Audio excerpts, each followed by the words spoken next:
ஒரு குழந்தைக்கு 7.5 சனியில் பிறந்துருச்சுன்னா 7.5 சனியில் ஒரு குழந்தை பிறந்துட்டாங்கன்னு வச்சுக்கோங்க, அவனுக்கு அடுத்த ரவுண்டு வரும்போது மிகப்பெரிய வெற்றியாளனாக வந்துடுவான்.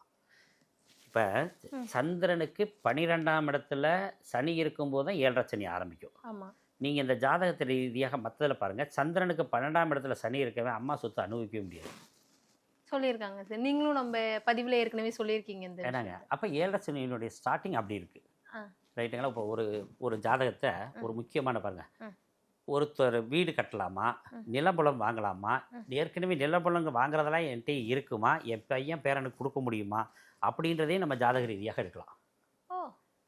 செவ்வாய் தான் நிலக்காரகன்.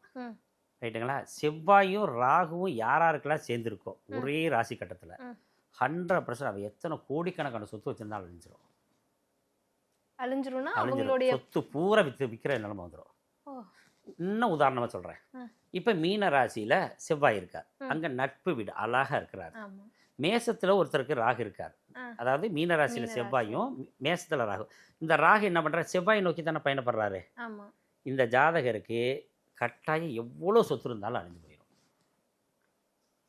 இது ஏன் சொல்லணும், இதுக்கு ஏன் ஜோசியம் பார்க்கணும் இல்லையா?